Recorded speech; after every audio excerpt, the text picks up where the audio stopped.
gente, eu sou a Ione do Minha Vida Literária e faz muito tempo que eu não posto uma vídeo resenha pra vocês.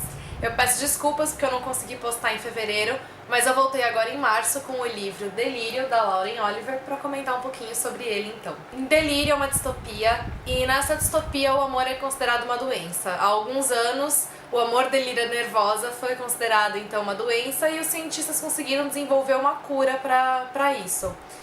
Por que ele foi considerado uma doença? Principalmente por conta dos efeitos colaterais, então a associação muito grande com diversos conflitos, guerras ou outras doenças como ansiedade, estresse, depressão. E as pessoas, ao completarem 18 anos, elas têm que passar pelo processo de cura, que é a intervenção que eles fazem diretamente no cérebro das pessoas.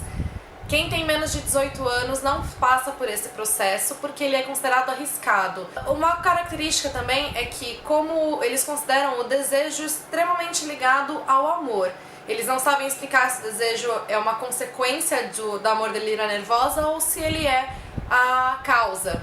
Mas eles sabem que não tem uma ligação entre os dois sentimentos. Então as personagens, as pessoas, elas estão também submetidas ao fato de que elas não podem ter desejos. Por conta disso, antes delas passarem pelo processo de intervenção, elas também passam por uma avaliação. Dependendo da nota que elas têm, é decidido se elas vão para a faculdade, para alguma universidade ou não. Se elas forem para a universidade, elas são encaminhadas pelos próprios avaliadores para as universidades porque eles avaliam as aptidões das pessoas. E também o que acontece é que o governo decide as pessoas com quem elas vão ser pareadas.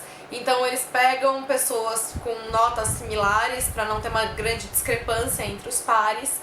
E o governo determina até mesmo a quantidade de filhos que cada um deles vai ter. Se a pessoa não foi apta para ir para alguma universidade, se ela tirou uma nota muito baixa, então ela é pareada logo após o ensino médio e ela já se casa logo depois que ela termina o ensino médio e não vai fazer uma universidade. Esse é o panorama geral da história, o cenário geral. Quem a gente vai conhecer é a Lena, então é a história dela que vai ser contada. Ela é uma garota que está quase para fazer 18 anos. Ela não vê a hora da intervenção dela chegar porque ela se sente muito insegura. E ela quer passar por esse processo. Ela tem um grande estigma na família dela, que é a mãe dela. A mãe dela passou por várias vezes por processos de intervenções e nenhuma delas funcionou. Então a mãe dela era uma pessoa doente, adulta, E ela acabou cometendo suicídio porque quiseram fazer com que ela passasse de novo pela intervenção e ela não quis. E a Lena sofre com isso, tanto pela questão dela ser vista como a filha de uma mulher que era doente, ela também ser mais suscetível ao contágio, quanto também pelo próprio fato da mãe dela ter abandonado ela. Então ela quer passar pela intervenção para poder evitar minimizar o próprio sofrimento dela. Eu gostei bastante da narrativa da Lauren Oliver. Eu achei a narrativa dela muito bonita, muito bem construída. A narrativa dela beira o poético por conta das figuras de linguagem que ela utiliza, por conta da grande carga emotiva que tem na linguagem. O livro é narrado em primeira pessoa, segundo a visão da Lina. E ele é totalmente vinculado às emoções dela. Não somente às emoções dela, mas também às sensações e às percepções. A Lauren Oliver, ela utiliza muito as sensações mesmo, táteis, visuais, olfativas, para poder descrever às vezes uma cena. E essas sensações, elas estão totalmente vinculadas às emoções da personagem. Eu selecionei até um quote que explica isso um pouco melhor. As palavras se derramam em mim, tal como a luz do sol atravessa a superfície da água e penetra as profundezas, iluminando a escuridão.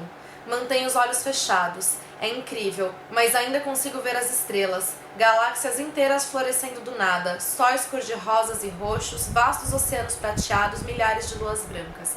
Então acho que só aqui nesse trecho já dá pra perceber como a narrativa dela é bem poética, e eu gostei tanto dessa narrativa dela que eu marquei diversos quotes, diversas passagens, realmente porque eu achei bonita. Por outro lado, a narrativa dela nesse livro, pelo menos, não é tão fluida.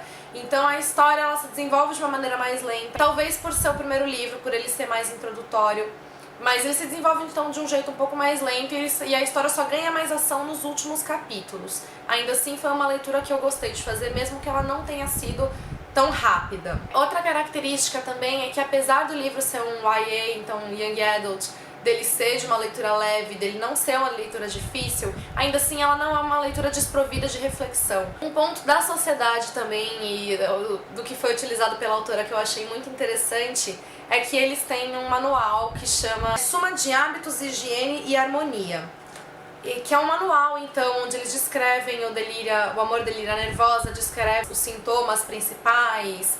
E é mais ou menos um guia que mostra aquilo que é certo e o que é errado na sociedade. E o que eu achei interessante é que se você pega as letras, né, Suma de Hábitos, de Higiene e Harmonia, você forma a sigla SHH, que tem o som de sh. Então, que nada mais é onomatopeia pro silêncio, né? Que é o som que você faz quando você quer que alguém fique calado. E então eu via a função do manual, na verdade, como sendo essa, de calar a população, porque a partir do momento que você estabelece normas daquilo que é certo e daquilo que é errado, você limita as pessoas, você faz com que não haja questionamentos. E eu fui conferir se era essa a sigla em inglês mesmo, e é. Em inglês chama The Safety, Health and Happiness Handbook, que na tradução literal seria Manual de Segurança, Saúde e Felicidade. E aí eles traduziram então para Suma de Hábitos, Higiene e Harmonia para poder manter a sigla do SHH e formar então o SH.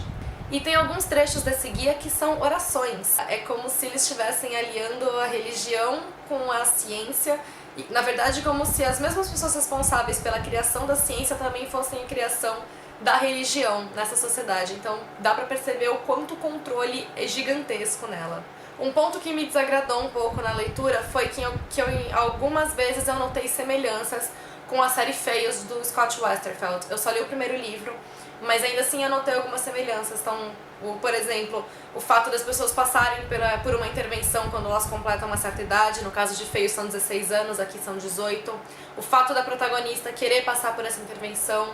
O fato das duas protagonistas em Feios em Delírio, elas terem amigas que parece que questionam um pouco essa sociedade, que é algo completamente diferente para elas, porque elas nunca questionaram. E entre outros pontos, mas foram principalmente esse.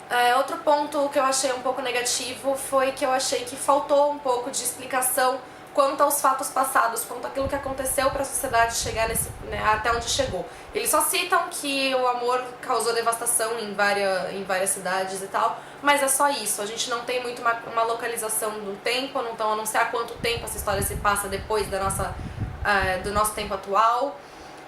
Eu só sei que se passa nos Estados Unidos, eles não falam um panorama fora dos Estados Unidos. Então um pouco dessa falta de informação eu vi também como um pouco negativa. Eu queria mais explicações quanto a isso. Porém, a gente tem que levar em consideração que o livro é narrado em primeira pessoa, e isso pode ser também um próprio desinteresse da protagonista. Pode não ser uma preocupação dela em querer relatar, ou mesmo que ela também não saiba direito o que aconteceu, talvez as próprias pessoas que vivem na sociedade não tenham uma noção exata do que aconteceu, porque o governo pode não divulgar, pode ser do desinteresse deles. Vamos ver, não sei como vão ser os próximos livros, o que vai ser falado neles, o que vai ser descoberto, então fica em aberto. Uma característica também que eu achei interessante é que eu sempre encaro os livros distópicos imaginando uma sociedade completamente diferente da nossa, não só com questão de valores, de hábitos, mas as próprias cidades. Eu imagino algo meio futurista, com construções diferentes das nossas, mais ou menos como pensar na capital dos Jogos Vorazes. Mas aqui, pelo que eu pude reparar, não tem uma grande diferença entre a sociedade, tirando, né, os valores, do que com a nossa. Eles vão pra escola, eles vão pra faculdade, são citados celulares, citados televisão. Tem várias, então, características que são similares às nossas, e talvez isso tenha me deixado ainda mais assustado. O fato de ver uma sociedade que até lembra a nossa, mas tendo essa característica tão forte de acreditar no amor como uma doença, isso me chocou. No resumo, o que eu posso dizer é que o livro, apesar dele não transcorrer de uma maneira tão rápida, dele transcorrer de uma maneira mais lenta, e apesar de ter tido alguns pontos que eu não considerei tão positivos, eu gostei muito da leitura, principalmente das reflexões que ela me despertou durante todo o livro. Foi muito interessante ter visto o amor sob essa outra ótica, e eu principalmente amei a escrita da autora. Vale lembrar que, apesar desse aqui ser um distópico, eu acho que ele pega muito mais pelo lado do romance do que da distopia em si. Então a gente tem sim uma sociedade com uma visão diferente com uma visão diferente da nossa, mas o foco principal fica nos relacionamentos, não só relacionamentos amorosos, homem e mulher, como os próprios relacionamentos familiares. Então, o próprio relacionamento que a Lena tem com a mãe dela, que já morreu. Tem mais um quote que eu gostaria de ler, que é logo no comecinho aqui do livro. Dizem que antigamente o amor levava as pessoas à loucura. Isso é ruim o bastante. Também conta histórias sobre aqueles que morreram por causa de amores perdidos ou nunca encontrados. É isso que mais me assusta. E é o mais mortal entre todos os males. Você pode morrer de amor ou da falta dele. Então o livro já começa com um quote desses. E eu recomendo bastante a leitura para vocês por conta disso. Então, Delírio, de Lauren Oliver. Agora, como sempre eu faço as resenhas aliadas a uma promoção, vamos às regras da promoção. Para participar, vocês devem comentar ou no vídeo aqui no YouTube, ou, para quem estiver vendo no blog, comentar no post do blog. Também tem que seguir o canal aqui no YouTube, então se inscreva no canal. E fica só o lembrete, se você só tiver se inscrito e você não tiver configurado sua conta como canal, não vai aparecer na minha lista e eu não vou poder conferir se você se inscreveu ou não. Então vai nas suas configurações aqui em cima, depois que você fizer o login no YouTube, tem as configurações ali em cima, tem a setinha, clica em meu canal e verifique se seu canal está configurado ou não. E precisa também acessar a postagem no blog, eu vou deixar o link aqui embaixo, porque vocês precisam preencher o formulário do Rafflecopter lá. Sem preencher o formulário, eu não tenho como realizar o sorteio. Tá? Depois que preencher as entradas obrigatórias, tem as chances extras que vocês podem participar com as quais vocês quiserem ou não, ok? Vale lembrar também, a promoção começa hoje, dia 15 de março, e ela vai até o dia 14 de abril, que é um domingo. O resultado vai ser divulgado provavelmente no próprio dia 15 de abril, ok? E eu também vou entrar em contato com o vencedor. É isso, eu espero que vocês tenham gostado. Aproveitem também que agora em março saiu a continuação de Delírio, Pandemônio, pela editora Intrínseca. E também já tem a confirmação de que a Delírio vai virar uma série de TV adaptada, eu esqueci agora, pelo canal. Beijo pra vocês, até o próximo vídeo.